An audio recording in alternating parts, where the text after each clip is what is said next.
तो आज हम लोग पढ़ेंगे वो है परसेंटेज ऑफ अवेलेबल क्लोरीन, है ना। Percentage of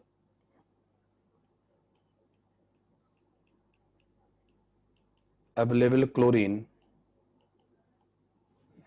chlorine in bleaching powder.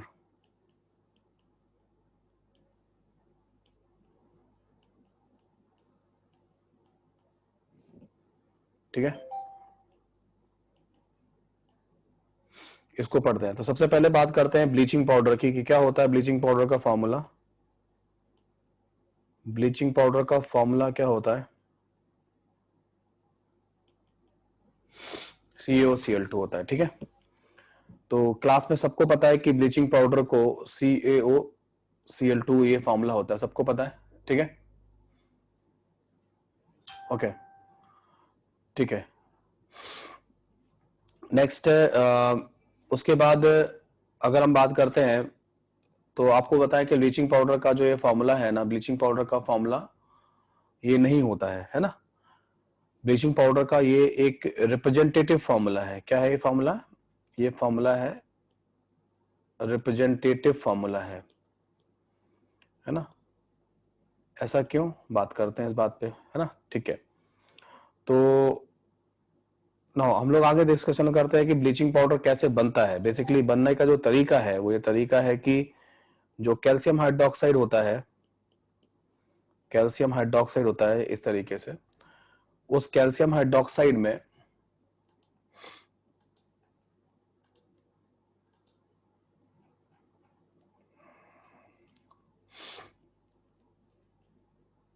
एक मिनट रुकना, मैं एक स्टूडेंट को बाहर निकाल दूं फिर करते हैं ना। ठीक है, मीटिंग लॉक करता हूं मैं पहले।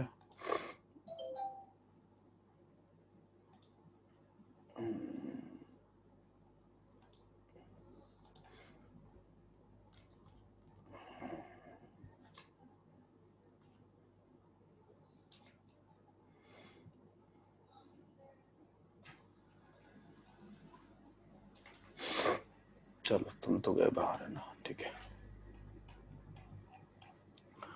नेक्स्ट अब उसके बाद हम लोग क्या करते हैं कि जो ये है इसका रिएक्शन अगर हम इससे कराएं, देखो ये वहां पे कोऑर्डिनेशन कंपाउंड में कहीं बताया जाता है, पता नहीं आपको बताया गया है कि नहीं बताया गया है, लेकिन कोऑर्डिनेशन कंपाउंड में ये क्या होता है, ये एक तरह से मिक्स्ड सॉल्ट होता है। क्या होता है? मिक्स्ड सॉल्ट होता है। ठीक है, तो यहां पर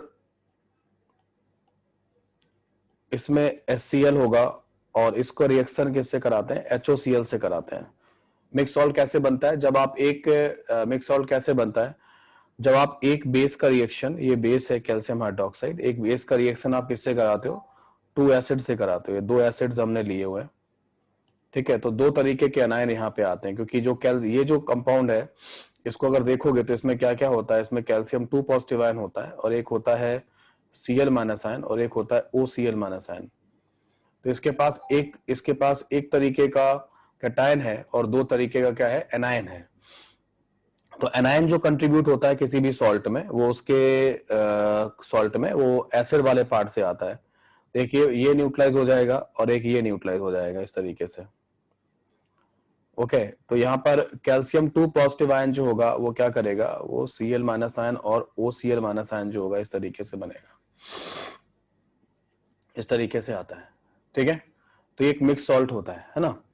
अब जो जेई में जो क्वेश्चन आया था, IIT के अंदर एक क्वेश्चन आया, उन्होंने ये पूछा था, ठीक है, उन्होंने ये पूछा था कि जो कैल्शियम ऑक्सीक्लोराइड मतलब CaOCl2 जो सॉल्ट है, ठीक है ना, इस सॉल्ट को बनाते समय एक ऑक्सी एसिड यूज हुआ था। ठीक है, उस ऑक्सी एसिड का एनहाइड्राइड का नाम पूछा था। उस ऑक्सी एसिड के एनहाइड्राइड का नाम पूछा गया था। तो इसको ये बता सकते हैं कि हमने CaOCl2 सॉल्ट को बनाते समय कौन से ऑक्सी एसिड को यूज किया है ना, कौन से ऑक्सी एसिड को यूज किया है बनाते समय? HOCl को यूज किया है। ठीक है, और HOCl का एनहाइड्राइड क्या बनेगा? HOCl का एनहाइड्राइड क्या बनेगा? HOCl का जो एनहाइड्राइड बनेगा वो कैसे बनेगा? HOCl का एनहाइड्राइड कैसे बनेगा? ऑक्सी एसिड से। जब उसके ऑक्सी एसिड से आप वाटर पार्टिकल को रिमूव कर दोगे तो वाटर पार्टिकल को जब आप रिमूव कर दोगे तो H2O रिमूव कर देना, तो क्या बन जाएगा, Cl, है ना, ये हो जाएगा हमारे पास Cl2O, है ना, Cl2O हो जाएगा। तो Cl2O उसका आंसर था। पैसेज आ चुका है आईटी के अंदर, हो सकता दिया भी हो आपको, है ना, सीट में।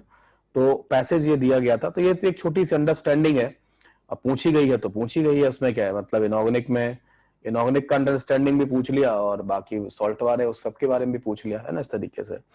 ये तो थोड़ा सा ब्लीचिंग पाउडर के बारे में हो गया। बाकी आपको पता है कि ब्लीचिंग पाउडर कैसे बनाते हैं।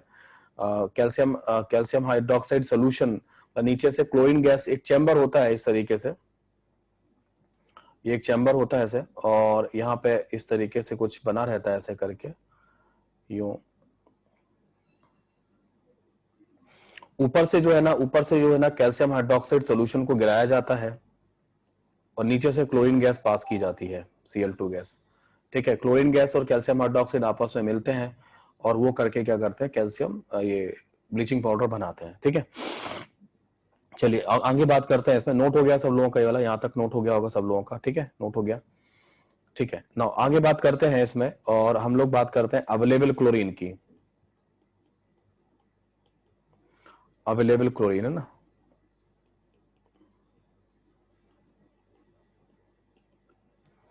ठीक है। तो अवेलेबल क्लोरीन कैसे निकाली जाती है, सबसे पहले स्टेप में क्या करना है, स्टेप 1 में मार्केट से जो आप ब्लीचिंग पाउडर का सैंपल लेकर आओगे, तो उसको आपको क्या करना है, आपको डिसॉल्व करना है ना, डिसॉल्व द सैंपल, सैंपल को डिसॉल्व करना, dissolve the sample and then acidified the solution. उसके बाद आप सॉल्यूशन क्या करोगे, एसिडिफाइड करोगे, है ना। उसके बाद सॉल्यूशन जो है ना, उसको क्या कर सकते हो, एसिडिफाइड कर सकते हो। ठीक है, dissolve the sample and then acidified the solution. उसके बाद आप सॉल्यूशन को क्या कर सकते हो, एसिडिफाई कर सकते हो। ठीक है, ये रहता है। तो पानी में डिसॉल्व करो और उसके बाद एसिडिफाई करोगे। जब आप एसिडिफाई करोगे तो एसिडिफाई करने के लिए आप कुछ भी यूज कर सकते हो, आप HCl यूज कर सकते हो। तो आप अगर HCl यूज करोगे तो you will get Cl2 plus H2O plus Cl2, ये हो जाएगा। अगर कोई कहता है कि मैं एस्टिक एसिड यूज कर लूंगा, तो वो एस्टिक एसिड भी यूज कर सकता है, CH3COOH को भी यूज कर सकता है। तो क्या बन जाएगा, तो उससे कैल्शियम एसीटेट बन जाता है, CH3COO होल ट्वाइस Ca, ये बन जाएगा। और H2O बन जाएगा और Cl2 बन जाएगा, इस तरीके से। ठीक है, you can use H2SO4, no issue, you can use H2SO4। ठीक है, H2SO4 यूज कर सकते हैं। तो CaSO4 plus H2O plus Cl2 बनेगा, इस तरीके से, है ना, ये बन जाएगा। और CaO Cl2 को अगर हम इवन कोई एसिडिक गैस भी, CO2 टाइप का कोई गैस भी पास कर देते हैं, तो CaCO3 बनेगा और प्लस Cl2 बनेगा। तो इस तरीके से ये चीजों को आप यूज कर सकते हो। ठीक है ना। ओके, यस अग्रिम, क्या पूछना चाह रहे हो, बोलो। सर आपने मीटिंग लॉक कर दी है क्या? हाँ बिल्कुल, लॉक कर दीजिए। सर वो ग्रुप पे बच्चों का मैसेज आ रहा है कि हम लोग लॉग आउट हो गए नेटवर्क की वजह से, तो लॉग इन नहीं कर पा रहे हैं। अच्छा ठीक है, डाल दे ग्रुप पे, अनलॉक थैंक यू हो गई। सर। हाँ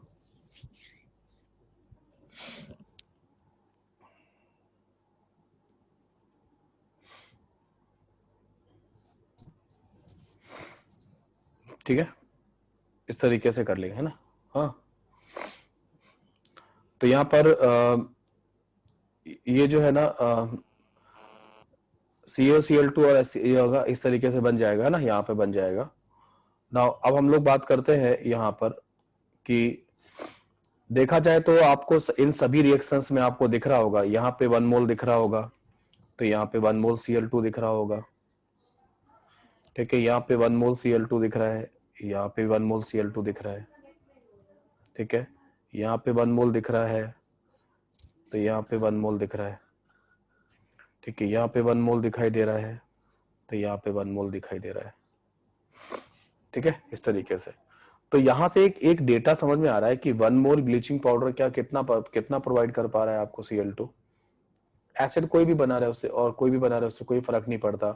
1 मोल ब्लीचिंग पाउडर कितना करेगा, 1 मोल Cl2 देगा। इस 1 मोल ब्लीचिंग पाउडर का मास निकाल सकते हो कितना आएगा। कैल्शियम का होता है 40, ऑक्सीजन का होता है 16, इसका होता है 71। ठीक है, तो कितना हो जाएगा बोलो, ये हो जाएगा 127 ग्राम। ठीक है,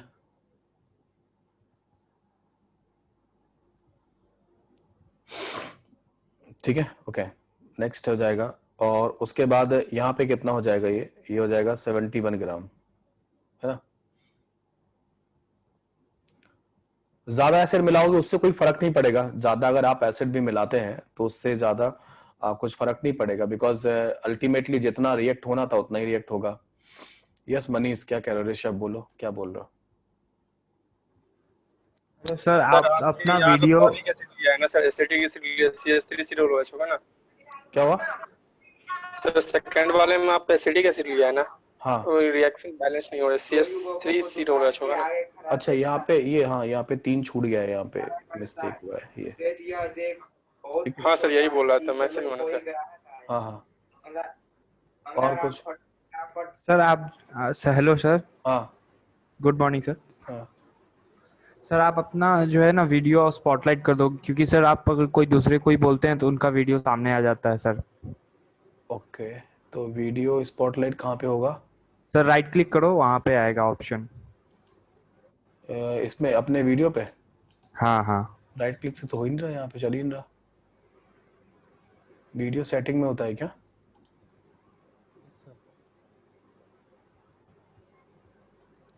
स्पॉटलाइट, हाँ ये रहेगा स्पॉटलाइट हाँ my sir, video when I, yes sir, यही लगे, ये क्लिक यस। कर दो, है ना।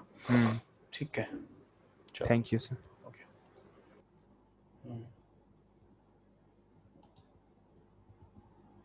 ठीक है, आप लोग अपना माइक बंद कर लो, है ना।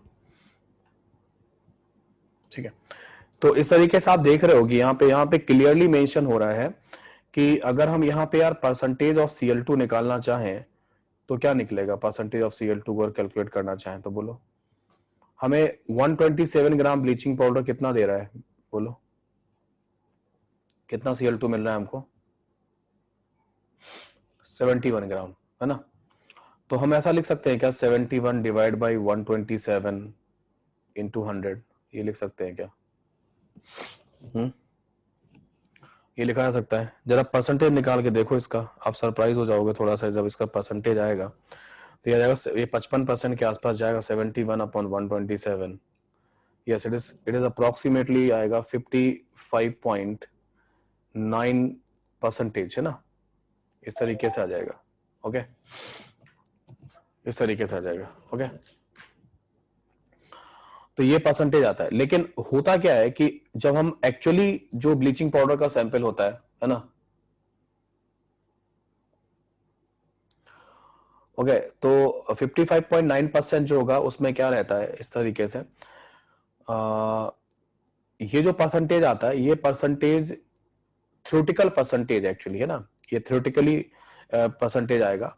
इवन ये पॉसिबल नहीं है, मतलब इवन ये मान लीजिए कि जो बेस्ट से बेस्ट जो आपका ब्लीचिंग पाउडर सैंपल होता है वो 5 से 10%, मैक्स टू मैक्स 15% की प्योरिटी जो है ना दे सकता है ना। ठीक है,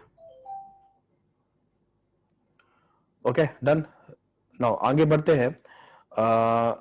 तो ये जो वैल्यू आता है, ये जो वैल्यू आता है, इट्स थ्योरेटिकल वैल्यू एक्चुअली, ये थ्योरेटिकल वैल्यू आता है, ये करेक्ट नहीं है, it's only a theoretical value.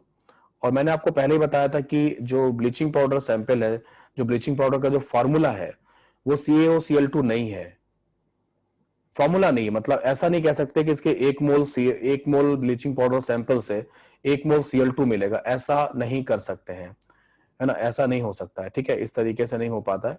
जैसे मान लो, जैसे ऐसे समझो मैं क्या कहना चाह रहा हूं, जैसे आप H2SO4 है, तो H2SO4 एक फॉर्मूला है किसका, सल्फ्यूरिक एसिड का। इसका अगर आप 1 मोल लोगे तो आपको इसमें H प्लस आयन कितने मिलेंगे, कितने मिलेंगे, 1 मोल H प्लस, हाँ 2 मोल मिलेंगे। ये सिचुएशन में आप जैसे आपसे कहा जाए CaOCl2 में कि अगर आप 1 मोल लोगे तो आपको कितने Cl मिलेंगे, कितने Cl मिलेंगे? 2। ये गलत है, नहीं मिलेंगे, है ना, ये गलत है। ये this is the only representative formula, it is only the representative formula. ये ऐसा नहीं चलता है ना, क्योंकि एक्चुअली ब्लीचिंग पाउडर का फॉर्मूला हो ही नहीं सकता। ब्लीचिंग पाउडर में बनाते समय इतनी ज्यादा इंप्योरिटीज आती हैं तो उसका फॉर्मूला नहीं हो सकता था, है ना, उसका कंपोजिशन वाला फॉर्मूला नहीं है।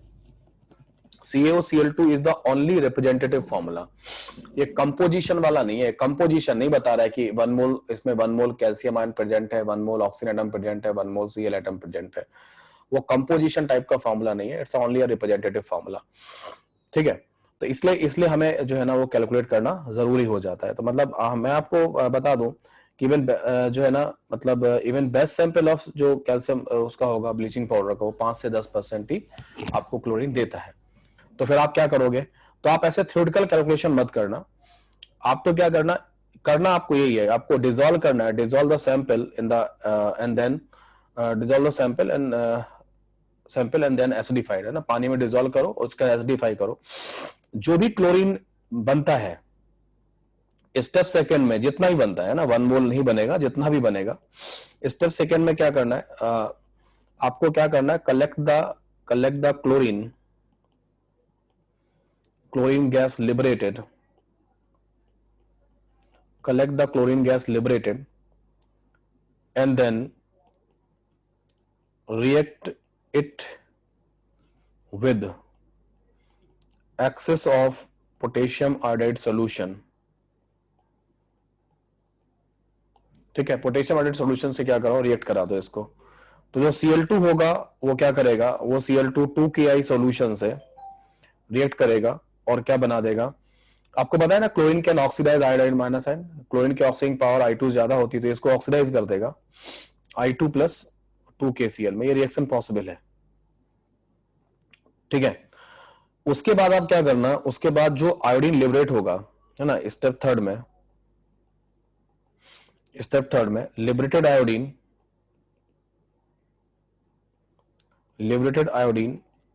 is titrated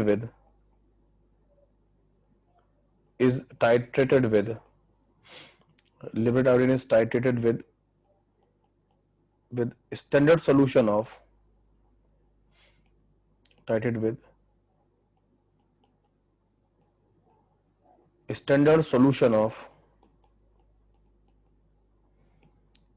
sodium thiosulphate Na2S2O3, है ना। इसका जो आयोडीन बनेगा उसका रिएक्शन आप किससे करा दोगे, standard solution of sodium thiosulphate I2 plus 2Na2S2O3 will give you 2NaI plus Na2S4O6, इससे हो जाएगा, ये रिएक्शन हो जाएगा, है ना।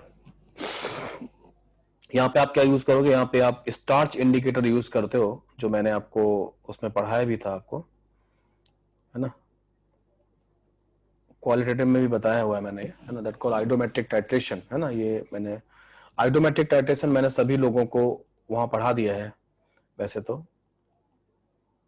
आइडोमेट्रिक टाइट्रेशन जो है ना, आइडोमेट्रिक टाइट्रेशन आपकी क्लास में मैंने सॉल्ट एनालिसिस में पढ़ाया हुआ है, देखना आप डिटेल में वही पढ़ा रखा है, ये वही हो रहा है आइडोमेट्रिक टाइट्रेशन। ठीक है, सॉल्ट में पढ़ा दिया था, तो ये वही हुआ है। आयोडीन बना, आयोडीन बनने के बाद ये होगा स्टैंडर्ड सॉल्यूशन का क्या मतलब होता है पता है आप लोगों को? स्टैंडर्ड सॉल्यूशन का क्या मीनिंग होता है मालूम है आप लोगों को? यस, नॉन मोलरिटी, है ना, 1m नहीं, नॉन मोलरिटी का सॉल्यूशन होता है ना, जिसकी मोलरिटी हमको पता होती है। तो मोलरिटी हमको पता रहती है, तो इसका हमको मोलरिटी पता होगा, m पता रहेगा, कितना वॉल्यूम यूज होगा वो आपको पता चल जाएगा। तो इससे क्या मिल जाएगा, ये कितना वॉल्यूम Na2S2O3 का यूज होगा रिएक्शन के दौरान वो मालूम चल जाएगा। ये मल्टीप्लाई होकर तुम्हें कौन सी वैल्यू देगा, ये मल्टीप्लाई होकर तुमको कौन सी वैल्यू देगा, मिलीमोल देगा। ठीक है, तो इससे क्या करना, इससे यहां आ जाना, I2 के आ जाना, I2 कितना हो जाएगा, I2 के मिलीमोल कितने हो जाएंगे, molarity into volume NML by 2 हो जाएगा। चलेगा सब लोगों को? ठीक है, ये आयोडीन आया कहां से था? ये आयोडीन आया कहां से था? ये आयोडीन यहां से आया था, इस जगह से, है ना, पहले से, है ना, इस रिएक्शन से आया था। तो यहां भी आयोडीन कितना बना होगा? M/V in ml divide by 2। ये आयोडीन यहां बना होगा, यही आयोडीन जो बना होगा वही तो आके यहां रिएक्ट किया होगा, वही तो यहां के रिएक्ट किया होगा, बोलो। तो इसका भी यहाँ पे 1 मोल है। इसके अगर आयोडीन के मोल्स, मिलीमोल्स मालूम चल गए, ये आयोडीन के मिलीमोल्स हैं, ये मालूम चल गया, तो इससे Cl2 के मिलीमोल्स मालूम चल जाएंगे। Cl2 के मिलीमोल्स क्या होंगे? Molarity into volume in ml divide by 2 millimole हो जाएंगे, सेम हो जाएंगे। तो अब एक बात बताओ, मिलीमोल्स को अगर हम 1000 से मल्टीप्लाई डिवाइड कर दें, मिलीमोल्स को अगर हम 1000 से डिवाइड कर दें तो क्या बन जाएगा? क्या बन जाएगा? मोल्स बन जाएंगे। ये मोल्स किसके बन जाएंगे? ये मोल्स किसके बन जाएंगे? Cl2 के बन जाएंगे। मोल्स को मॉलिक्यूलर मास से मल्टीप्लाई कर दो, क्या बन जाएगा? मास बन जाएगा। मास को ओरिजिनल सैंपल के मास से डिवाइड करना, जो आप पैकेट लेके आए थे मार्केट से, है ना, 100 ग्राम 10 ग्राम जो भी लेके आए थे, उस वाले मास से डिवाइड कर देना और इनटू 100 कर देना, क्या मिल जाएगा? क्या मिल जाएगा? मिल जाएगा परसेंटेज ऑफ Cl2। न्यूमरेटर में किसका मास आएगा? न्यूमरेटर में Cl2 का मास आएगा, because you have multiplied by 71। So numerator में Cl2 का मास आएगा, और इस तरीके से आप क्या करोगे, ये आपको मिल जाएगा यहाँ पे। ठीक है, तो इस फॉर्मूले में बस आप ध्यान रखिएगा कि ये क्या क्या है। यहाँ पे 2 सिंबल हैं, जो कैपिटल M है, इसे मॉलिक्यूलर मास मत समझिएगा। ये क्या है? ये है मोलैरिटी ऑफ Na2S2O3 सॉल्यूशन, है ना। और जो ये भी है वो क्या है? Volume used of Na2S2O3 solution. ठीक है, यहां तक हो गया। ओके, तो ये नोट कर लो, है ना। और जिनको अभी छूट गया, डाउट है, जो भी चीजें हैं वो हम डिस्कस कर लेते हैं अभी इस पे। तो यहाँ पे बता दो लो। पीयूष और ऊपर लिखना है, देखो पीयूष कहां तक छूट गया? हो गया या इसके ऊपर और देखना है? यहीं पे, ठीक है।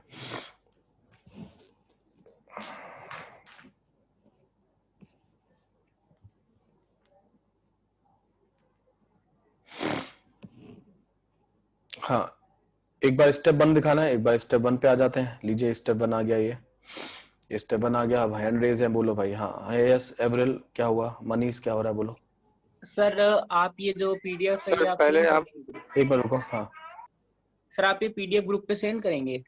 सेंड पिछली वाली भी कर दी थी, अभी ये वाली भी कर दूंगा। ओके सर, ओके, थोड़ा सा नेटवर्क प्रॉब्लम है सर। हाँ हाँ, पिछली वाली भी मैंने करी थी ना सेंड, क्या दिक्कत है? ओके सर, थैंक अभी आईपैड में ये थोड़ा सा मुझे क्या इस वाले टॉपिक में क्या बार बार पीछे रेफर करना पड़ रहा है ना। अभी मैं नेक्स्ट कल जो भी टॉपिक स्टार्ट होगा तो मैं फिर से बोर्ड पे ले लूंगा, है ना, क्लास। अभी इसमें क्या बार बार बैक में जाके बताना पड़ता है ना, ये यहाँ से यूज किया, ये यहाँ से उठाया। बोर्ड पे क्या मिटा देते हैं, तो याद कराते हैं, रिकॉल कराते हैं बार बार। इसमें क्या कनेक्टेड स्टेप में काम हो रहा है। ठीक है, हो गया? Yes sir, thank you sir. हाँ, ट्राई करते हैं आज खत्म। अरे यार, पेंसिल डिस्चार्ज हो। ट्राई करते हैं आज खत्म करने के ना, इसको खत्म ही करते हैं आज, हो जाएगा खत्म। हो गया? यस, स्टेप 2 में क्या डाउट है? डाउट है या अग्रिम या कुछ दिखा, मतलब इसमें क्या बताना है कुछ, या लिखना है आपको? स्टेप 2 आपके सामने है, देख लो। लिखना है, लिख लो।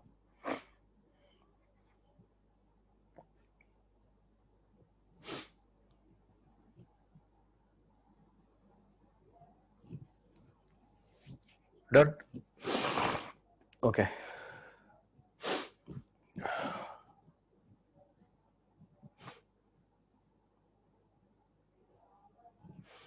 या निखिल सिंह, बोलो क्या हुआ? सर ऊपर जो थ्योरेटिकल वैल्यू आई थी, हाँ, और अभी जो वैल्यू आई उसमें सर डिफरेंस क्या है सर? मतलब थ्योरेटिकल वो तो उसका theoretical कोई वो सिग्निफिकेंस हो? आप ऐसे समझ लो, तुम सैंपल जैसे दो कंपनियां मान लो ब्लीचिंग पाउडर बना रही हैं, दोनों में अवेलेबल क्लोरीन कैसी आएगी? अलग अलग आएगी। अलग अलग आई, लेकिन तुम्हारी कॉपी में हमेशा सेम आएगी। अगर आप ये मानोगे तो तुम जिंदगी भर कुछ भी करते रहो, हमेशा 55.9% ही आएगा। हाँ यस सर, है ना? मतलब वो लोग कैलकुलेट कुछ और करेंगे, बनाएंगे कुछ और। हाँ, बनाएंगे कुछ और। तो ये मतलब नहीं, आप कभी भी लिखोगे ना, जैसे ये सामने आपका स्टेप 1 जो लिखा हुआ है, तो फिर जब यार परसेंटेज ऑफ क्लोरीन फिक्स्ड है 55.9% अगर फिक्स्ड है, तो हम कैलकुलेट करने की जरूरत ही नहीं है, यस सर। क्योंकि ये तो हमेशा ही फिक्स है। ये रिएक्शन लिखी हुई है आपके सामने, 4 रिएक्शन जो लिखी हुई है इस समय स्क्रीन पे, यस वो सर तो हमेशा ही सेम है यार। तुम बनाओ या मैं बनाऊं या कोई और कंपनीज बनाए ब्लीचिंग पाउडर का, उसके हिसाब से तो 55.9 ही आएगा। तो फिर कैलकुलेट क्यों करें? रीजन ये है कि सब लोग क्या करते हैं, चूना उठाते हैं, है ना? चूना उठाएंगे, है ना? और उसके बाद क्या होता है कि वहां से वो कैल्शियम हाइड्रोक्साइड बनाते हैं पानी मिला के गर्म करके, है ना? वो कैल्शियम हाइड्रोक्साइड में इतनी सारी इम्प्योरिटी आती हैं, ऊपर से कैल्शियम हाइड्रोक्साइड गिराते हैं धीमे धीमे करके, नीचे से ये क्लोरीन गैस पास करते हैं, तो वो इतनी सारी इम्प्योरिटीज आ जाती हैं कि आप कंपोजिशन वाला नहीं बता सकते ब्लीचिंग पाउडर की, उसका क्या कंपोजिशन है वो आप नहीं बता सकते। There are so many impurities present होती हैं उसमें, ठीक है? इस तरीके से। ओके ओके, ठीक है, ये हो जाएगा, ठीक है। मुझे यार ये पता नहीं यार, कुछ लोग सिर्फ यही पूछने आते हैं चैप्टर कब खत्म होगा, कब नया चैप्टर स्टार्ट होगा, ठीक है, बोर्ड पे कब पढ़ाओगे, बस यही सब चीजें पूछने आते हैं। मुझे समझ में नहीं आता क्या जो पढ़ा रहा हूँ उस पर कभी मुझे ये बड़ी दुख होता है इस बात को लेके कि यार पढ़ाते समय की कोई चीज पढ़ा रहा होता हूँ और बहुत मन से पढ़ा रहा होता हूँ, है ना, और बीच में उंगली करते मानते नहीं है। कोई डाउट पूछ रहा है तो वो उसने, कोई अगर डाउट पूछ रहा है ना, तो उसने डाउट इसलिए पूछ रहा है कि वो पढ़ रहा है, मजे के लिए थोड़ी ना पूछ रहा है डाउट, है ना? पता नहीं क्या है, पढ़ने का एटीट्यूड ही नहीं है। ओके चलो भाई पढ़ो, वरना बार बार फिर टाइम खराब करोगे नहीं तो यहाँ पे मैं पढ़ा दिया आपको इसके लिए, है ना, कि ये परसेंटेज ऑफ अवेलेबल क्लोरीन वाला जो काम है ये मैंने कर दिया, ठीक है। अभी न्यूमेरिकल करते हैं इसके ऊपर में, है ना, थोड़ा सा और आगे बढ़ेंगे, इसको कराते हैं न्यूमेरिकल, इस पे 1-2 न्यूमेरिकल कराएंगे अभी, है ना, जो आ चुके हैं इस तरीके से।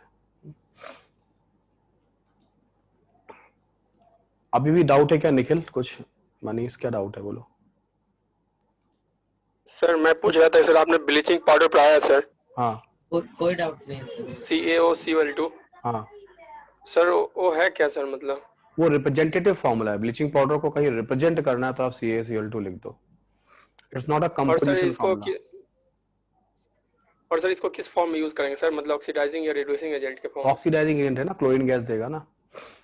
क्लोरीन गैस जो है ना, वो आपको पी ब्लॉक में पढ़ाया था ना, क्लोरीन गैस की जो ऑक्सीडाइजिंग प्रॉपर्टी होती है उसकी वजह से क्लोरीन गैस का परमानेंट ब्लीचिंग जो है ना एक्शन होता है, ठीक है। और सर ये पूछ रहा था कि आइडोमेट्रिक में सर Na2H2O3 सोडियम थाइसल्फेट यूज किया सर। हाँ, सर इसका मतलब पर्पस क्या है सर इसमें? यही आयोडीन जब बनता है तो सोडियम था सल्फेट ही यूज किया जाता है आयोडीन को रिएक्ट कराने के लिए मोस्टली। आयोडीन का आइडेंटिफिकेशन कैसे करोगे, कितना आयोडीन बना ये कैसे समझोगे, है ना? उसी आयोडीन से फिर क्या करेंगे, Cl2 पता करेंगे। Cl2 जरूरी नहीं कि 71 ग्राम बना हो, पता नहीं कितना बना है, जितना बना होगा उतना समझ में आ जाएगा तुमको यहाँ पे, ठीक है। मतलब सर जहाँ पे सॉल्ट एनालिसिस में आइडेंटिफाई करने के लिए जो कंपाउंड यूज करते हैं वही पर्पस है सर? वही है आइडेंटिफाई करना। आइडेंटिफाई तुम्हें पता है कि KI से रिएक्ट कराया तो Ci2 ही बनेगा, आइडेंटिफाई नहीं करना है, क्वांटिटी जानना है कितनी बनेगी, है ना। यहाँ पे क्वालिटेटिव एनालिसिस नहीं हो रही, यहाँ पे क्वांटिटेटिव एनालिसिस हो रही है। Redox titration is a part of quantitative analysis. Quantitative analysis, and इससे पहले आप क्वालिटेटिव पढ़ चुके हैं, जहां न्यूमेरिकली आपने कुछ नहीं किया था, जहां पे आपने सिर्फ आइडेंटिफाई किया था कौन सा आयन है, ठीक है। तो 2 तरीके के एनालिसिस है, quantitative and qualitative. So we are working now quantitative analysis, ठीक है। माइक बंद करो। अमृता क्या हुआ, डाउट में था, गायब हो गए, ठीक है, माइक बंद कर लो। ओके वेल, नाउ आगे बढ़ते हैं इसमें, और नेक्स्ट हम लोग बात करेंगे और वो है हमारा हार्डनेस के बारे में, है ना, पीपीएम और हार्डनेस के बारे में। पहले एक बार बताओ अपनी क्लास में लोगों को पीपीएम का आइडिया है ना? पीपीएम जानते हो आप लोग? चैट पे बताओ, पीपीएम समझते हो? पार्ट्स पर मिलियन, हाँ, यस इट इज पार्ट्स पर मिलियन, है ना, ठीक है। तो थोड़ा बहुत आइडिया दे दूंगा मैं, है ना, और उसके बाद में आगे बढ़ेंगे ना, ठीक है। नहीं तो मैं एक वीडियो सेंड कर दूंगा और वो वीडियो देखना और उससे भी आइडिया लग जाएगा। ठीक है, एक लिंक भेजता हूँ वीडियो का, उससे कर लेना। बाकी हम लोग यहाँ फोकस करेंगे इस पे। ठीक है, आगे बढ़ते हैं। तो नेक्स्ट हेडिंग आप लोग लिखोगे और वो है hardness of water. Hardness of water है ना, hardness of water. Give me 1 minute. अरे यार स्क्रीन चला गया क्या? गिव मी 1 मिनट, रुको। स्क्रीन चला गया है, स्क्रीन चला गया।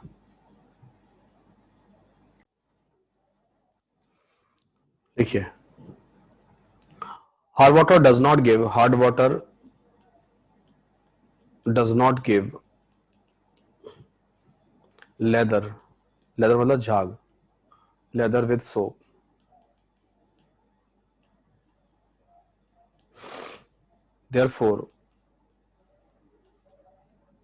Therefore not suitable for cleaning clothes. ठीक है, हार्डनेस जो होता है, hardness of water, hardness of water is of 2 types, 2 तरीके की होती है ना। पहला है temporary hardness,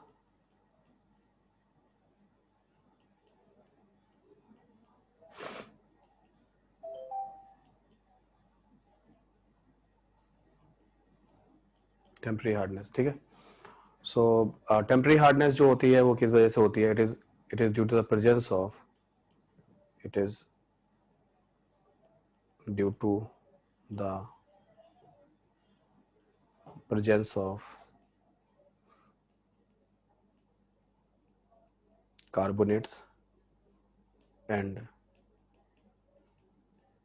bicarbonates of calcium 2 positive and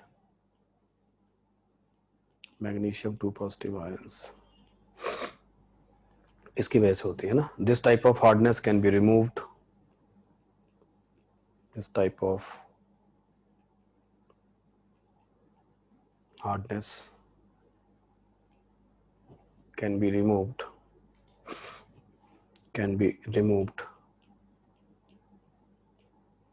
by boiling water. पानी को गर्म करने पे ये जो हार्डनेस होती है खत्म की जा सकती है ना, इस हार्डनेस को हम खत्म कर सकते हैं। ठीक है, वाटर जो है ना, इसको अगर हम देखें तो इसको हम खत्म कर सकते हैं इससे। ठीक है, ठीक है।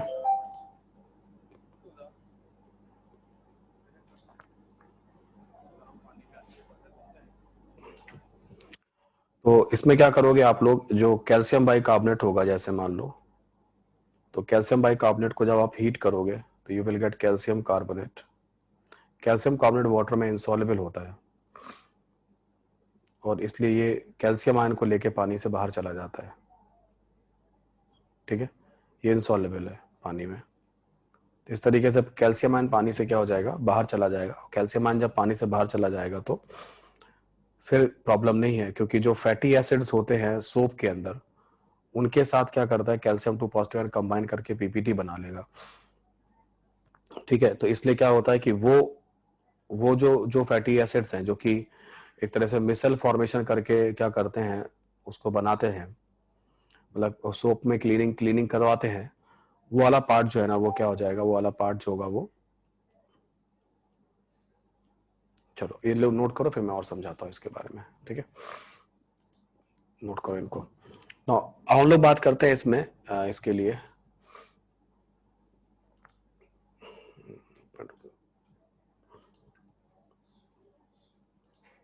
नोट हो गया आपका, देख लो एक बार, बता दो। तो ये तो हार्डनेस के बारे में बात हो गई। हार्डनेस में जो सोप होता है, आप कोई किसी भी सोप को आप क्या कर सकते हैं इस तरीके से, जो है ना RCOO Na, जहां पर जो ये होता है R जो होता है सोडियम स्टेरेट वगैरह होते हैं, और 15 16 17 कार्बन की चेन होती है, और ये जो है आयन है ना, यही आयन रिस्पॉन्सिबल होता है किसके लिए, है ना, यही आयन रिस्पॉन्सिबल होता है किसके लिए, क्लीनिंग प्रोसेस करने के लिए। अगर कैल्शियम 2 पॉजिटिव आयन इनके साथ अगर कंबाइन कर जाते हैं या मैग्नीशियम आयन, तो फिर यहाँ पे जो है ना क्लीनिंग नहीं हो पाती है।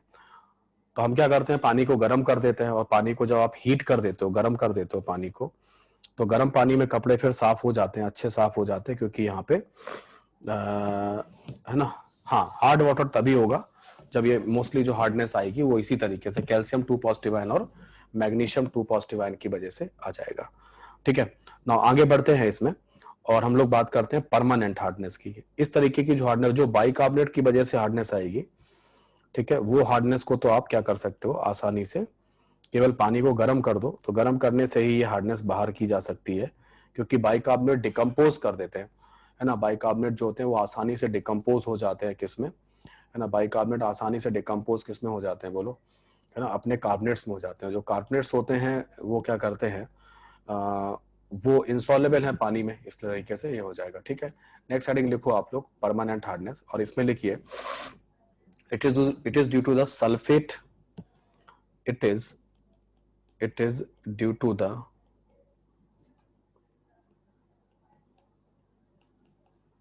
sulfates and chlorides of calcium 2 positive and magnesium 2 positive ions। ठीक है, this type of hardness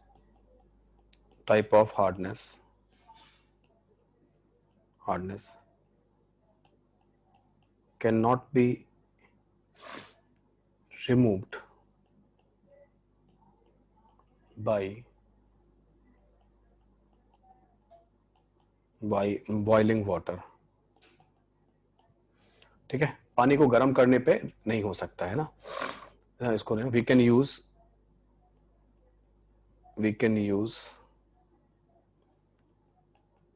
Na2CO3, washing soda कहलाता है, EDTA यूज कर सकते हैं, फेमस कंपाउंड है ना, मालूम है। जियोलाइट का यूज कर सकते हैं, जियोलाइट हो सकता है आपको पढ़ाया गया होगा, है ना, उसमें जियोलाइट स्ट्रक्चर, इनको यूज कर सकते हैं। कुछ ऑर्गेनिक सब्सटेंसेस, रेजिन वगैरह भी होते हैं, उनको भी यूज किया जा सकता है। तो मोस्टली फेमस कंपाउंड तो ये वाले हैं इस तरीके से। और भी मैंने आपको बताए थे, कालगन वगैरह बताए थे, याद है ना, कालगन वाटर सॉफ्टनर है ना, कालगन वगैरह के बारे में बताया था मैंने आपको उस दिन ना, पढ़ाया था। तो इस तरीके से चीजें मैंने आपको बता रखी है ना। ठीक है, तो ये जो है ना, आप मेनली ये रहेगा। अब यहाँ पर है ना, हाँ, EDTA is a hexadentate ligand, बिल्कुल उसी की बात हो रही है ना। ये भी वही जो है ना इनसॉल्युबल सब्सटेंस बनाता है इसके साथ, कैल्शियम 2 पॉजिटिव और मैग्नीशियम 2 पॉजिटिव आयन के लिए वो। और जियोलाइट जो होता है, जियोलाइट सिलिकेट होते हैं ना, जियोलाइट जो होता है, यस EDTA 4- आयन ही है। जियोलाइट जो होता है वो क्या होगा, वो एक तरह का ऐसा होता है सीड सिलिकेट, जो सिलिकेट होता है, चार्ज सिलिकेट होता है, और वो उसमें वो कैटायन एक्सचेंजर होता है ना, हाँ, कैटायन एक्सचेंजर, हाँ, सेफ सिलेक्टिव कैटलिस्ट जो है ना, बिल्कुल यही है। और वहां पे छन्नी की तरह काम करता है, कैल्शियम 2 पॉजिटिव आयन को और मैग्नीशियम 2 पॉजिटिव आयन को अपने पास रोक लेता है, और उसके बदले में 2 सोडियम आयन जो है ना, या पोटेशियम आयन जो है ना, पानी में भेज देता है ना। ठीक है, इस तरीके से रहेगा, है ना। ठीक है,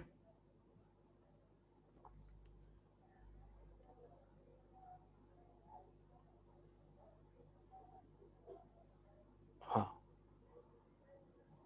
वो मोस्टली कार्बोनेट्स ही होते हैं ना, इसी ये जो है ना, जो पानी की टंकी वगैरह में जो लग जाता है ना, वही होगा, है ना, इस तरीके से। हाँ, एसिड बेस रेजन वगैरह भी यूज किए जाते हैं, है ना, उस तरीके के कुछ रेजन ये। तो मोस्टली जो फेमस कंपाउंड है, जो तुम्हारे सामने ज्यादा आने वाले हैं, वो सबसे ज्यादा यही आने वाले हैं, यही सबसे ज्यादा आने वाले हैं, तो इनको ध्यान रखो, है ना, इस तरीके से। यस, चेलेटिंग एजेंट भी होता है। कालगन क्या है सर? कालगन मैंने बताया था ना आपको, Na3P3O9 करके कंपाउंड बताया था, उसमें ऑक्सी एसिड के लेक्चर में बताया था मैंने, है ना सलीम, वहां देखना, मैंने बताया हुआ है कालगन के बारे में। ठीक है, तो चलो भाई आगे बढ़ते हैं। तो ये तो हार्डनेस के बारे में बात हो गई, हार्डनेस को रिमूव कैसे करना उसकी बात हो गई, है ना। तो यहाँ पे तो सिंपल ऐसा ही है कि भाई, जैसे मान लो आपको दे दिया गया MgCl2, आपको दे दिया गया MgCl2 की वजह से हार्डनेस है, आपने उसमें वॉशिंग सोडा मिला दिया, Na2CO3 is called washing soda, है ना, और इसने आपने ये मिला दिया, तो ये क्या कहलाएगा, ये कैसे होगा, ये बनेगा MgCO3 और MgCO3 नीचे डिजोल्व बैठ जाएगा और क्या बना देगा 2NaCl। तो यहाँ पे आप केमिकल रिएक्शन करा के जो है ना वो कर सकते हैं, है ना, केमिकल रिएक्शन कराकर। हाँ, फॉस्फेट वगैरह का भी यूज करते हैं मनीष, बिल्कुल हाँ कर सकते हैं, कोई दिक्कत नहीं है। There are n number of things, chemically n number of things है जो कि आप कर सकते हो, है ना, उस तरीके से। तो यहाँ पे ये हो जाएगा। मान लो जैसे CaSO4 की वजह से आपका परमानेंट हार्डनेस आ रहा है, उसमें आप Na2CO3 मिला दो तो क्या हो जाएगा, वो CaCO3 बनाएगा। CaCO3 पानी में इंसॉल्युबल है, नीचे बैठ जाएगा और क्या बना देगा, Na2SO4 बना देगा, इस तरीके से, है ना, ये बन जाएगा। ठीक है, चलो आगे बढ़ते हैं। नाउ अब हमारा जो मेन काम है, जो इस टॉपिक में जो काम है वो क्या काम है, वो काम है हमारा कि हमें ये जानना डिग्री ऑफ हार्डनेस के बारे में जानना। हो सकता है कभी आ जाए, बहुत समय से क्वेश्चन आया नहीं है, बहुत समय से नहीं आया है, तो कभी आने के चांसेस बढ़ सकते हैं डिग्री ऑफ हार्डनेस के, है ना, कर सकते हैं ना। तो डिग्री ऑफ हार्डनेस में कहा जाता है कि इट इज एक्सप्रेस्ड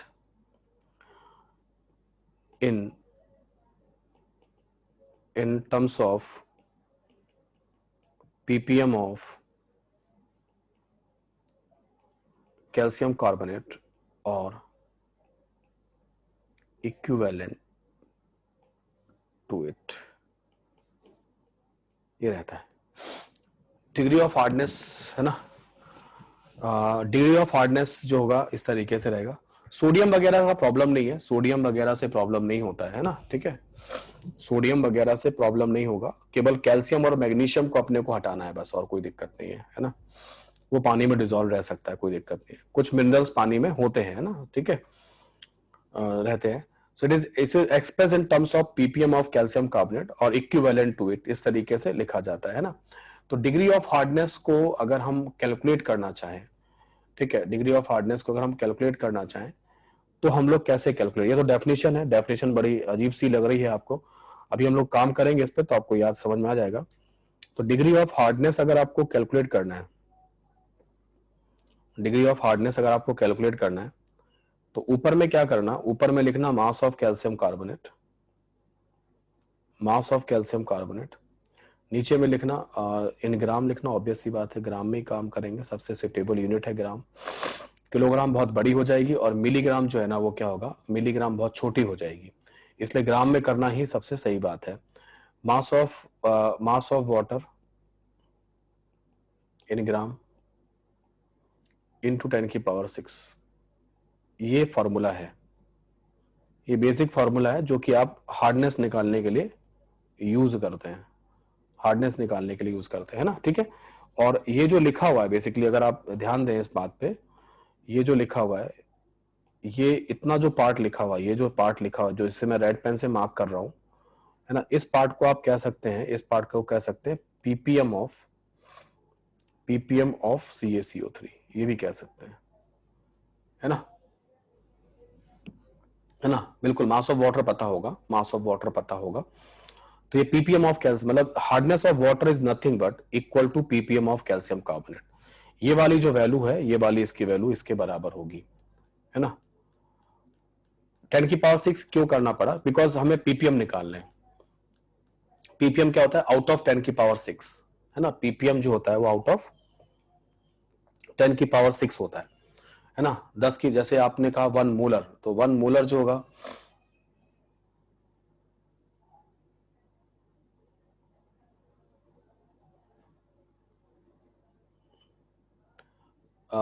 अमितेश क्या कह रहा है, अमितेश कह रहा है mass of water equal to mass of solution also, हाँ बिल्कुल हो जाएगा।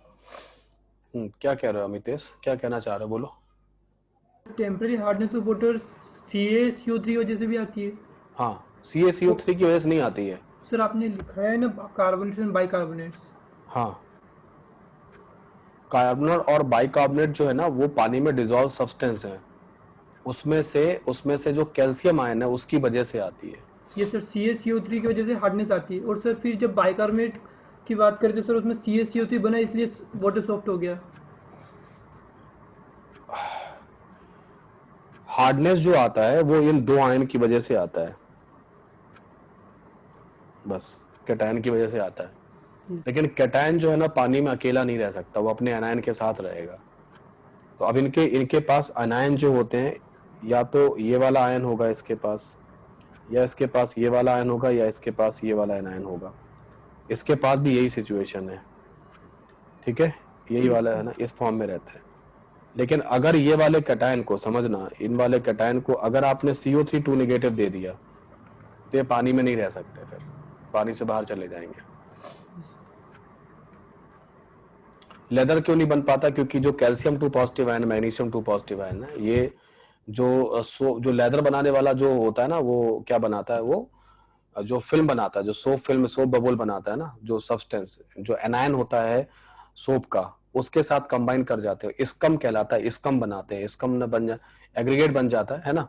तो इसलिए वो क्या करते हैं, उसके साथ आप ऐसा मतलब प्रेसिपिटेट बना लेते हैं, तो फिर ये है ना झाग नहीं बना देता, बनने देता है ना। हाँ बिल्कुल, अगर Na2CO3 होता तो हम Na2CO3 लिख सकते थे उसकी जगह पे, ना कर सकते थे, ठीक है, ओके। तो यहाँ रुकते हैं और आगे बात करते हैं, ओके। हाँ, क्या कह रहा है अरविंदर? हाँ ठीक है, आगे बढ़े इस पे, है ना, ठीक है, आगे बढ़ते हैं और देखते हैं कैसे बनेगा ये क्वेश्चन, है ना। तो मेरा यही कहना है कि हार्डनेस जब भी आपको निकालनी है तो पीपीएम ऑफ कैल्शियम कार्बोनेट निकालना है पानी में। पानी में जो पीपीएम ऑफ कैल्शियम कार्बोनेट निकलेगा उसी के थ्रू क्या होगा, है ना, उस तरीके से, है ना, ओके बन जाएगा ना, ठीक है।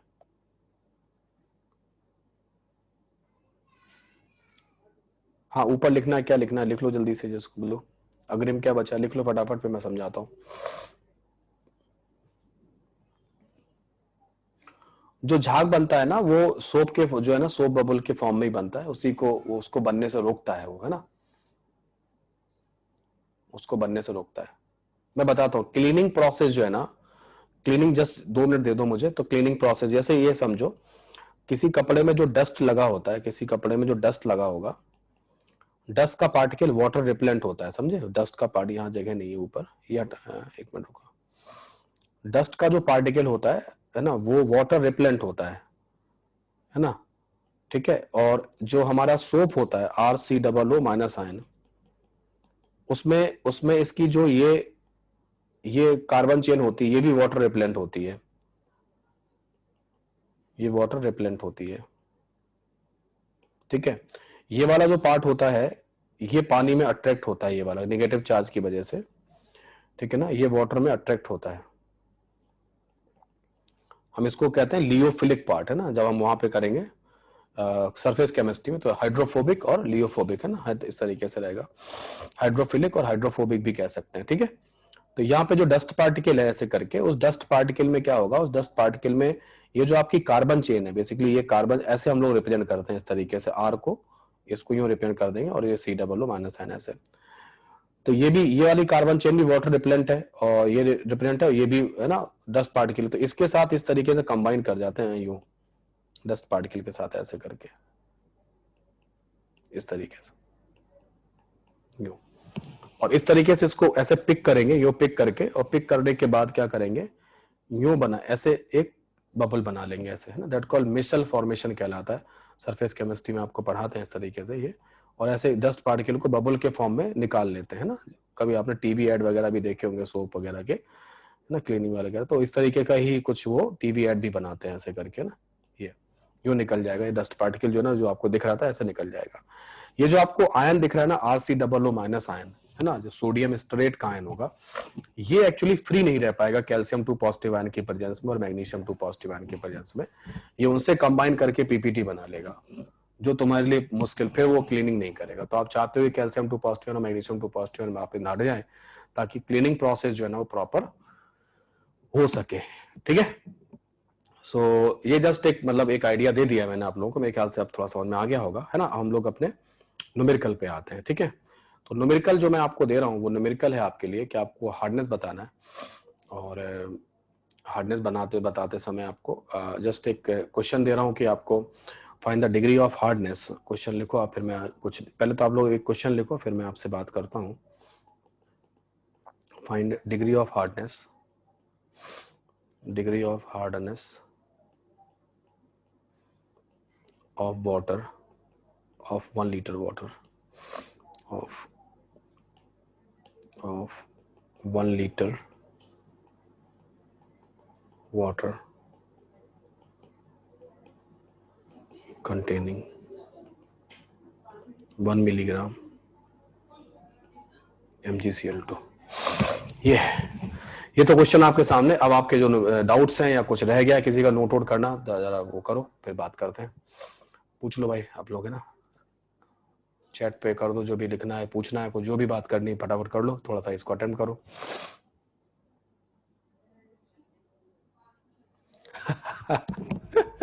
हर्ष कह रहा है कि सोप के जब इतना सिंपल फार्मूला है तो इतने वैरायटी वाले सोप जो है ना, ठीक है, क्यों है? हाँ, वैरायटी वाले तो होंगे ही ना, वरना अलग अलग है ना। बेसिक तो सबका ही सेम है ना, जो बेस जो है ना वो सबका ही सेम है। जैसे टूथपेस्ट है तो टूथपेस्ट में जो बेसिक कंपाउंड है ना, बेसिक कंपाउंड वो सबका ही सेम है ना।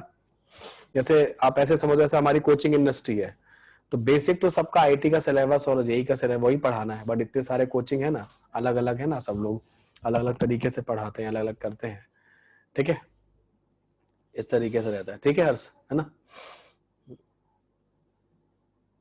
हाँ, ग्लिसरीन वगैरह I think it will increase the moisture content of the जो होगा उसका होगा, ग्लिसरीन वगैरह के भी होंगे, केबल है ना, सही है। मैग्नीशियम कार्बोनेट है ना, बनाता है ना, नहीं, ओके। सो अच्छा, एक काम करता हूँ, एक क्वेश्चन मैं डिस्कस करता हूँ। हाँ, स्किन पर भी इफेक्ट तो होगा ही ना यार, क्या है अल्टीमेटली, है तो केमिकल है ना सचिन, स्किन पर भी तो इफेक्ट आएगा ही आएगा, ठीक है। अभी कोई चैट नहीं करेगा, अभी मैं समझाता हूँ और उसके बाद आप बताइएगा। मेरे कुछ क्वेश्चन है, मेरे कुछ चीजें हैं डिस्कशन में, पहले आप लोग वो बात करते हैं, ठीक है। पहली बात तो अच्छा चलो को लिखना अभी तो, हार्डनेस, किसी भी वाटर की हार्डनेस जानने के लिए तुम्हें क्या जानना पड़ेगा? क्या जानना पड़ेगा सबसे पहले? पीपीएम ऑफ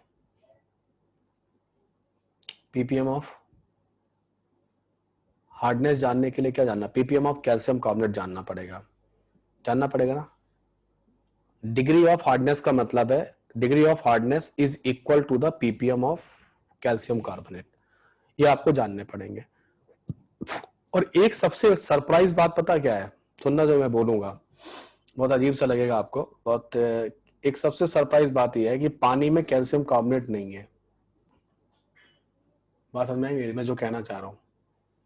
आपको वाटर की हार्डनेस जाननी है तो आप पीपीएम ऑफ कैल्शियम कार्बोनेट जानना चाहते हो, लेकिन पानी में कैल्शियम कार्बोनेट नहीं होता है, बिकॉज कैल्शियम कार्बोनेट वाटर में कैसा है?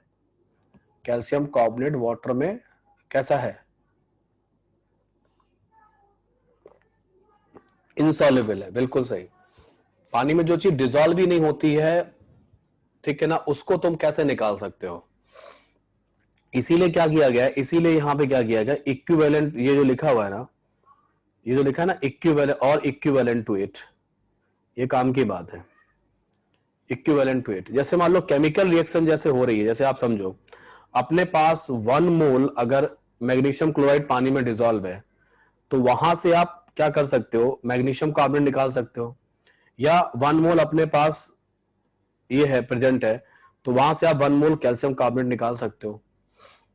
ऐसे आपको इनडायरेक्टली पहुंचना पड़ेगा कैल्शियम कार्बोनेट पे, डायरेक्टली कैल्शियम कार्बोनेट पे नहीं पहुंचा जा सकता है क्योंकि डायरेक्टली वो पानी में प्रेजेंट नहीं है। यही बात ये बात बिल्कुल फिट कर लेना माइंड में, वरना एकदम से जब क्वेश्चन आता है ना, एकदम सबसे बड़ा कंफ्यूजन यही होता है, अरे यार पीपीएम ऑफ कैल्शियम कार्बोनेट निकालने, कैल्शियम कार्बोनेट, और ये आएगा है ना, ये डाउट जो है ना, एकदम डाउट मास्टर जो है ना एकदम खड़ा हो जाएगा और बोलेगा कि यार कैल्शियम कार्बोनेट तो जो है ना पानी में डिजॉल्व ही नहीं है, हम इसको कैसे कैलकुलेट करें?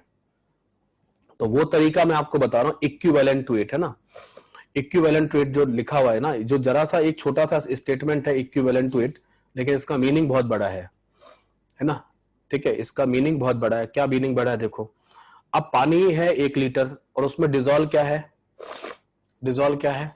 MgCl2, कैल्शियम कार्बोनेट डिजॉल्व नहीं बोला है मैंने बोला है हार्डनेस किसकी वजह से है? MgCl2 की वजह से है। और MgCl2 कितना है? 1 मिलीग्राम दे रखा है ना MgCl2।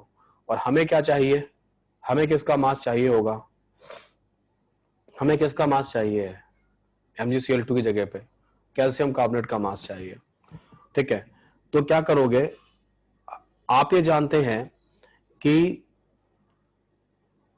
ये सब जगह वैलिड है ना, इक्विवेलेंट्स, ऐसा लिख सकता हूं क्या, equivalents of MgCl2 equal to हो जाएगा इक्विवेलेंट्स ऑफ CaCO3। ये ठीक है क्या?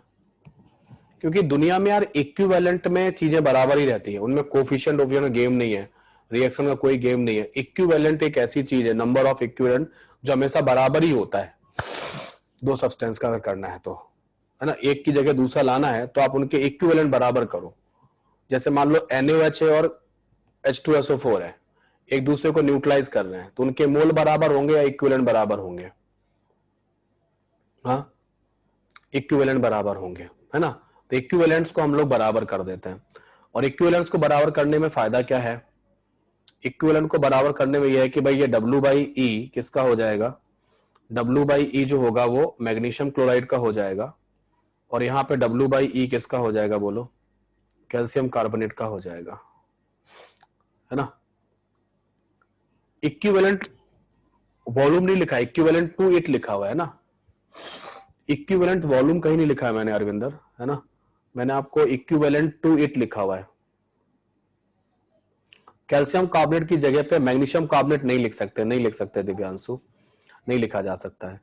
अब W कितना है, 1 मिलीग्राम, मतलब उसको ग्राम में कन्वर्ट करेंगे तो 10⁻³ ग्राम हो जाएगा। जो इक्विवेलेंट वेट होगा MgCl2 का वो कितना हो जाएगा, वो हो जाएगा 24 + 71, है ना। Mg का 24 होता है और ये 71 हो गया, दैट बिकम 95। 95 तो मॉलिक्यूलर मास होगा डिवाइड बाई 2, ये इसका इक्विवेलेंट वेट हो गया। W हमको पता नहीं है कैल्शियम कार्बोनेट का, ठीक है। यहां पे क्या करो, कैल्शियम कार्बोनेट का मॉलिक्यूलर मास कितना, 40 + 60 100 है, तो 40 + 60 100, 100 डिवाइडेड बाई 2, ये हो जाएगा। अब आपको क्या करना है, अब आपको ये वाले 2 से ये वाला 2 खत्म कर देना, okay. So now you will get the mass of calcium carbonate. Mass of calcium carbonate वो कितना हो जाएगा, वो हो जाएगा 100 डिवाइडेड बाई 95 इंटू 10⁻³ ग्राम। ये जो मैं इसको सॉल्व करने की भी जरूरत नहीं है, आपको ऐसे ही रख दो, कोई दिक्कत नहीं है। ये जो मास इस समय मैंने ब्रैकेट में बंद किया है, पता है ये कौन सा मास है? हाँ, ये मास कौन सा है? या आप इसको थोड़ा सा और ऐसे चले जाइए, है ना, या मैं पेन चेंज कर देता हूं और इसको इस तरीके से लिख दीजिए, 100 डिवाइड बाई 95 मिलीग्राम। तो थोड़ा सा 1 से थोड़ा ज्यादा हो जाएगा, 1 से थोड़ा सा ज्यादा हो जाएगा, है ना।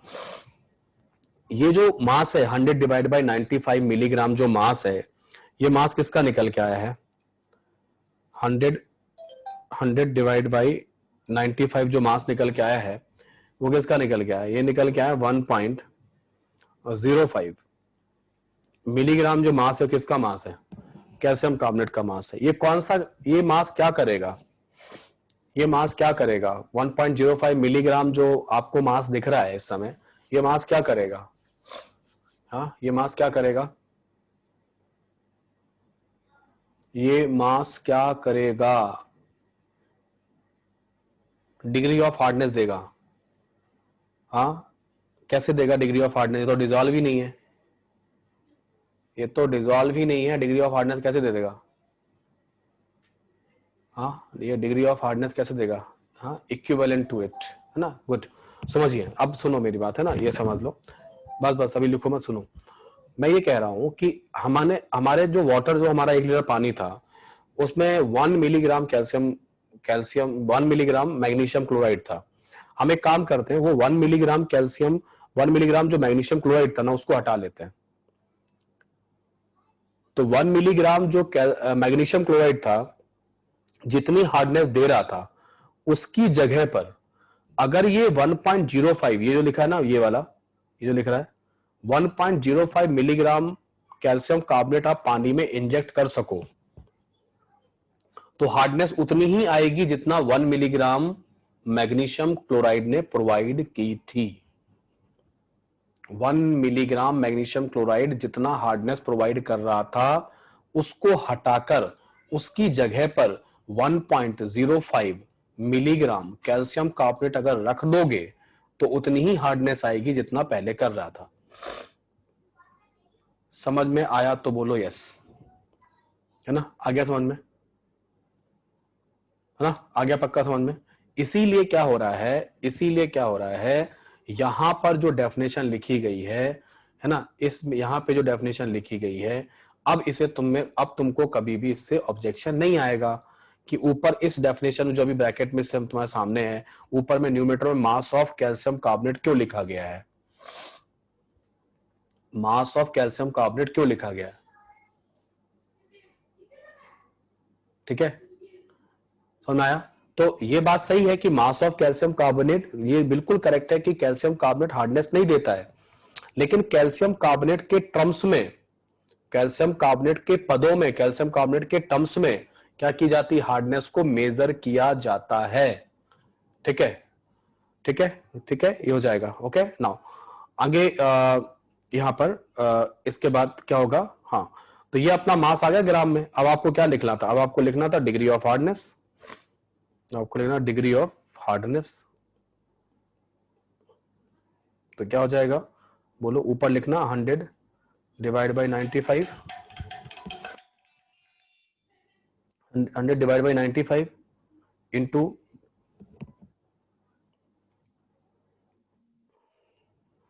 इंटू 10 की पावर -3, और 1 लीटर पानी का मास कितना आएगा, 1 लीटर पानी का मास क्यों आएगा,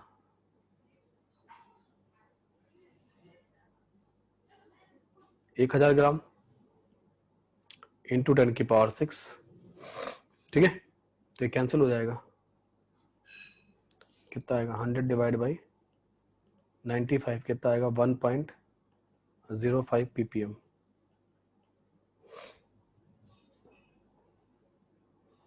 CaCO3 कंपेयर क्यों किया जाता है ना? तो CaCO3 या MgCO3 में से दो में से किसी एक को लेना था, तो कैल्शियम कार्बोनेट को ले लिया होगा, है ना? CaCO3 और मैग्नीशियम, CaCO3 और कैल्शियम, और उसको लिया होगा, दो में से किसी एक को लेना चाहिए था, क्योंकि कैल्शियम और मैग्नीशियम था, तो दो में से किसी एक को लेना, तो कैल्शियम कार्बोनेट को ही लोगों ने रेफरेंस बनाया। यस निखिल, क्या बोलना चाह रहा हो, बोलो। सर अगर फॉर्मूला में डिग्री ऑफ हार्डनेस में फॉर्मूला में CaCO3 की जगह MgCl2 मतलब जिसका पूछो उसका लग देंगे तो गलत आ जाता है सर। हाँ, तो ऐसा क्यों होता है सर? नहीं, फॉर्मूला उसी का क्यों बनाया है सर? फॉर्मूला कोई वही reason उसी के इक्विवेलेंट में बेसिकली क्या था कि कैल्शियम जो आयन था, बेसिकली स्टडी ये था पानी के आप ऐसे सोच सकते हो कि हम लोग पानी के अंदर बैठ के स्टडी नहीं कर सकते, पानी के बाहर बैठ के स्टडी कर सकते हैं। तो पानी के बाहर जो निकलेगा वो तो कार्बोनेट निकलेगा, कैल्शियम कार्बोनेट निकलेगा या मैग्नीशियम कार्बोनेट निकलेगा। सर हम लोग ऐसे सोच सकते हैं कि कैल्शियम कार्बोनेट को उसने स्टैंडर्ड यूनिट मान ली, जैसे कि SRP वैल्यू होती है ना सर, हाइड्रोजन का स्टैंडर्ड यूनिट 0 उसके रिस्पेक्ट में काम करना, ये आप कह सकते हो स्टैंडर्ड। लेकिन जैसे मुझे पता करना है कि 1 मिलीग्राम पानी, ये तो न्यूमेरिकल की बात है, ये तो न्यूमेरिकल की बात है, लेकिन जहां पे टनों में पानी है वहां पे मुझे हार्डनेस पता करना है। मैंने 1 लीटर पानी उठा लिया और उसको मैंने क्या किया, उसमें मैंने उसको प्रेसिपिटेट करा लिया किसी तरह, जो मुझे प्रेसिपिटेट निकल के आएगा ना उसको मैं छान लूंगा, तो वो जानना मेरे लिए ज्यादा आसान हो जाएगा। मतलब मुझे कैल्शियम कार्बोनेट का मास जानना आसान हो जाएगा। तुमको क्या लग रहा है, तुमको अभी जो प्रैक्टिकल साइंटिस्ट होगा उसके लिए 1 मिलीग्राम MgCl2 से जानने से ज्यादा अच्छा होगा कि उसको जो प्रेसिपिटेट बन के आएगा छान लेगा, उसका मास निकाल लेगा, यस सर और उससे उसे ज्यादा आसानी हो जाएगी। यस समझ रहे हो? तो इसलिए वो हो जाएगा ना, हो जाएगा, है ना? ठीक है, यस ठीक है। क्या पूछा, मास ऑफ था क्या, क्यों रखा यहाँ पे 1 लीटर पानी था, किसने पूछा, विनय। 1 लीटर वाटर लिया है, तो 1 लीटर वाटर है, मास जो है ना वो कितना होता है। पानी की खास बात यही है कि जितना वॉल्यूम ml में होता है उतना ही मास जो होता है ना वो होता है। ये दुनिया का एक ऐसा सब्सटेंस है जिसका मास और वॉल्यूम बराबर होता है ml में। ठीक है, हाँ, अपने आप ही आ जाएगा। ठीक है, आ गया समझ में सब लोगों को, ये रहेगा। अब अगर मैं ऐसा क्वेश्चन कर देता इसमें मिक्सचर का क्वेश्चन का, तब भी कर ले जाते ना भाई। केमिकल रिएक्शन तो समस्या नहीं, केमिकल रिएक्शन का जब भी क्वेश्चन आ जाएगा तब तो दिक्कत नहीं है ना, बोलो। जैसे मान लो मैंने कहा 1 ग्राम मेरे पास कैल्शियम कार्बन हुए है ना, CaSO4 है, ठीक है, तो वहां केमिकल रिएक्शन में तो पता कर ही लोगे, कोई दिक्कत है नहीं उसमें, तो अपने आप ही आ जाएगा केमिकल रिएक्शन में। अब अगर ऐसा क्वेश्चन आता, मान लो क्वेश्चन इस तरीके से हो जाता कि फाइंड डिग्री ऑफ, क्वेश्चन आता कि फाइंड डिग्री ऑफ हार्डनेस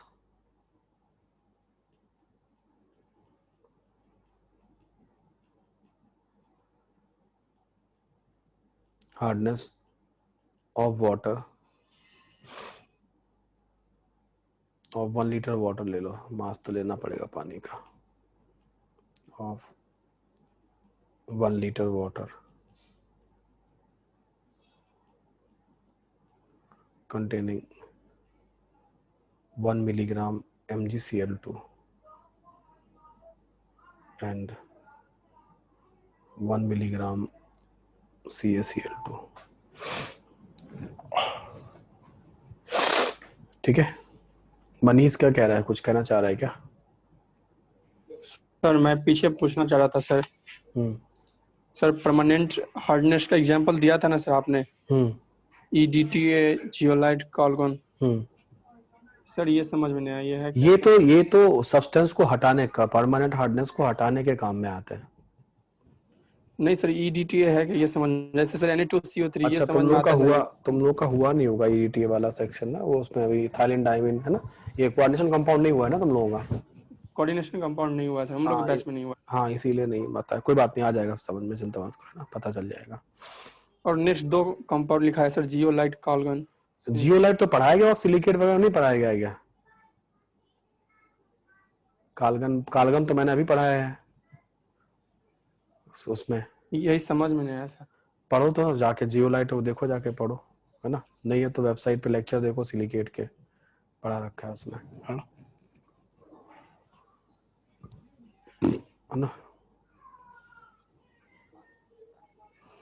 ठीक है, आगे ये करो, क्वेश्चन कैसे करोगे?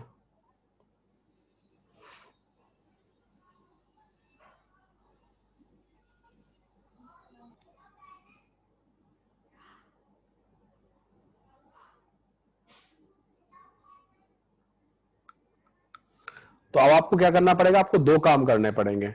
एक बार तो आपको मतलब आपको 2 बार ऐसे, आप ऐसे कर लीजिए, पेपर को बाद में डिवाइड कर लीजिए ये। हाँ बिल्कुल, आप चाहो तो अलग अलग मास निकाल के जोड़ लो या फिर एक ही बार में जोड़ लो, कोई दिक्कत नहीं आता है, ऐसा है ना। तो यहाँ पे क्या करोगे, यहाँ पे W/E जो आएगा, W/E जो आएगा MgCl2 का बराबर आएगा W/E ऑफ CaCO3 का, ये कर लेना।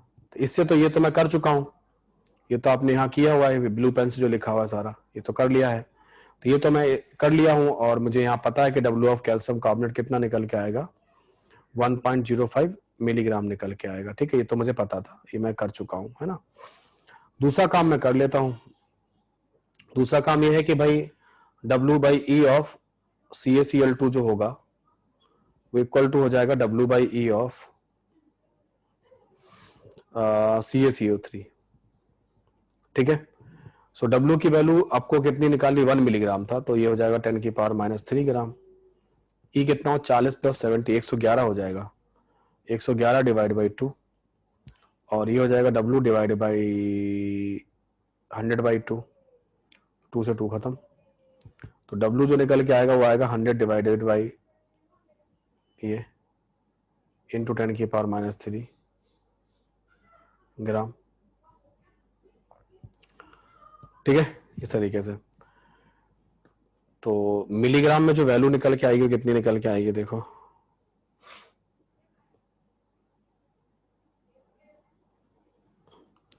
हो जाएगी 0.900 मिलीग्राम। ठीक है, ये आ जाएगा। ओके, अब आपको जो आपका टोटल जो है ना उसको आप कर लो, है ना। तो टोटल जब आप करोगे तो कितना हो जाएगा, बोलो। टोटल जो आएगा W ऑफ CaCO3, या तो टोटल कर लो या मत करो, बाद में कर लेना। तो 1.05 मिलीग्राम प्लस 0.9 मिलीग्राम, तो ये हो जाएगा 1.95 मिलीग्राम। मतलब कहने का ये है कि 1 मिलीग्राम MgCl2 हटा लो, 1 मिलीग्राम CaCl2 हटा लो पानी से, और पानी के अंदर 1.95 मिलीग्राम कैल्शियम कार्बोनेट रख दो, तो उतनी हार्डनेस आएगी जितनी हार्डनेस जो थी इनकी वजह से आ रही थी। ओके, तो ये हार्डनेस के लिए हो जाएगा। अब आपको डिग्री ऑफ हार्डनेस कैलकुलेट करना है, तो डिग्री ऑफ हार्डनेस निकाल लो।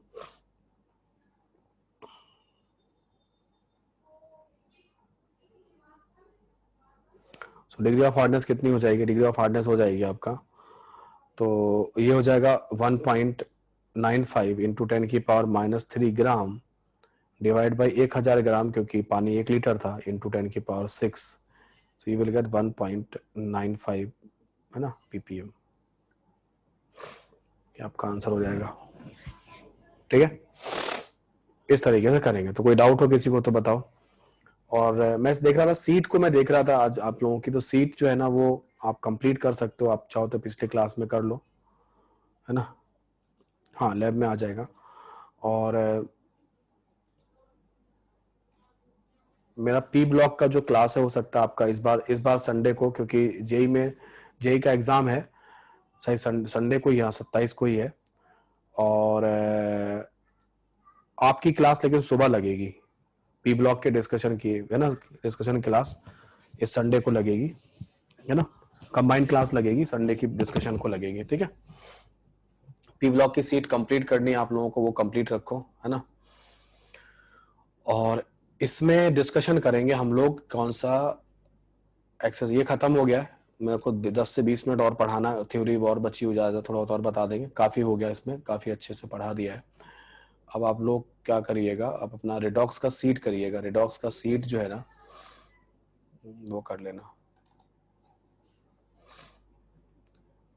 तो रिडॉक्स की जो सीट आपको करनी है ना, रिडॉक्स की सीट में जो होमवर्क है आपका वो है एक्सरसाइज 1 में, एक्सरसाइज 1 में पार्ट 1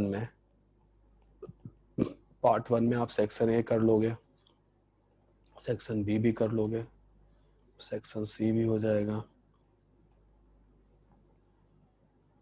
डी भी हो जाएगा,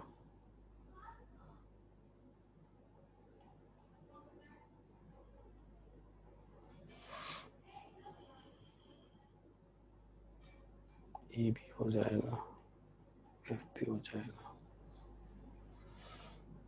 आपके सारे सेक्शन हो सकते हैं, आप तो मतलब आप you are free to do from section A to section F, पूरा हो सकता है। मैंने पूरा पढ़ा दिया, एवरीथिंग आई टोल्ड यू, सब कुछ बता दिया, कोई दिक्कत नहीं है ना, सारा कुछ हो गया है।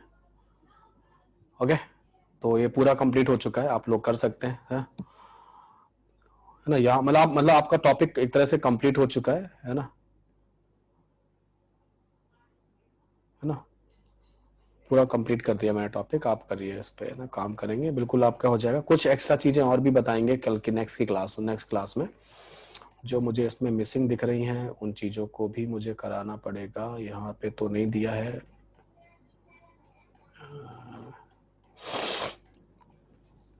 यहाँ तो नहीं दिख रहा है, बट हाँ मैं कुछ चीजें और बताऊंगा इसमें, कुछ चीजें मिसिंग सी लग रही हैं, तो वो चीजें मैं बढ़ा दूंगा आपको नेक्स्ट क्लास में। ठीक है, यस मनीष क्या कह रहे हो, बोलो। सर रिडॉक्स की सीट में A3 एक क्वेश्चन ऐसा था सर कि हुआ ही नहीं बिल्कुल। कौन सा था यार? एक और लिखवाया था भाई, old definition of equivalent weight की, वो कहाँ गई?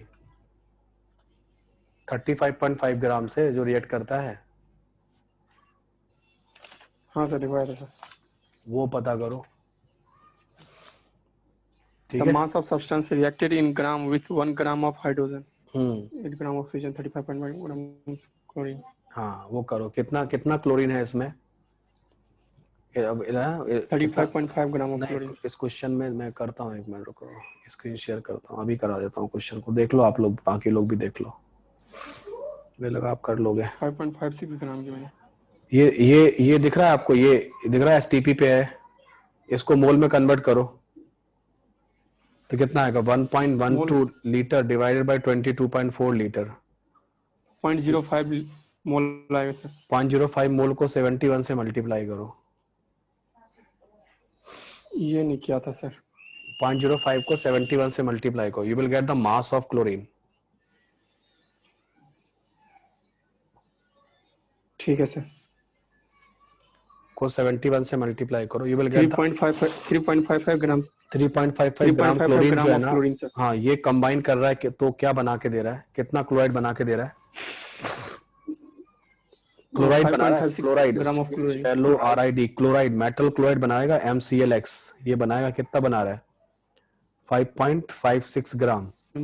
तो इसमें मेटल कितना है यस सर, वो आपको माइनस करना पड़ेगा। 5.56 में कितना माइनस करना पड़ेगा? 3.55 माइनस 3.55। तो 1 आ गया, ये 0 आ गया, 2.01 है ना। तो 2.01 ग्राम क्या आ गया बोलो? मेटल आ गया। यस सर, ठीक है, 2.01 ग्राम क्या आ जाएगा? मेटल आ 2.01 जाएगा। आ जाएगा ना? मेटल आ लिख जाएगा। लेंगे यस ना।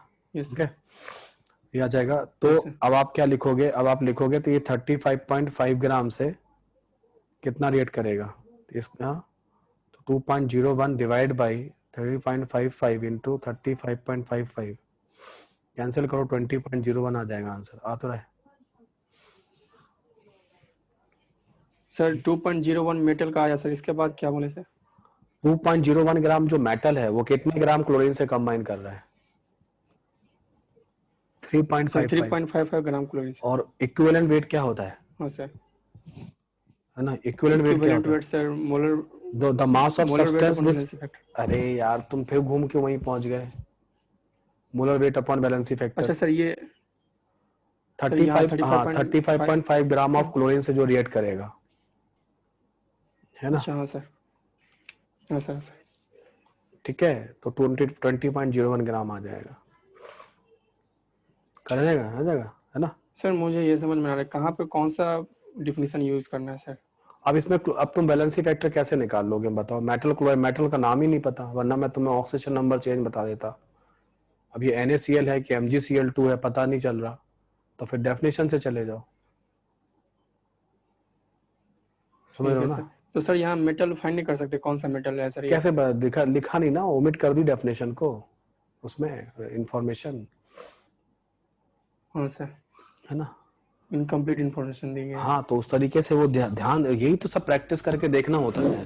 प्रैक्टिस जो है ना, प्रैक्टिस से ही कॉन्सेप्ट ऑब्वियस होता है। जब तब तक प्रैक्टिस, तो वो अभी का भी है। जैसे अभी तुमने इसको कर लिया एग्जाम से पहले, अब एग्जाम में आएगा तो अपने आप इंट्यूशन क्रिएट हो जाएगा कि अरे हाँ इस तरीके का क्वेश्चन था, समझे। तो जहां पे दिख रहा है, जहां पे ऑक्सीजन ठीक नंबर है सर, दिख रहा है, ठीक जहां पे है आपको सर। वैलेंसी फैक्टर निकाल पा रहे हो, जब तुम्हें दिख रहा है कि तुम वैलेंसी फैक्टर नहीं निकाल पा रहे हो, तो फिर इसका मतलब क्या है कि कहीं ना कहीं कोई और रास्ता निकालना पड़ेगा, है ना। हाँ सर, हाँ सर। हाँ, लीव कर सकते हैं, जिनको जाना है वो जाए, कोई दिक्कत नहीं है। करिएगा, ठीक ठाक सीट है, बढ़िया सीट है, करो इसको तो।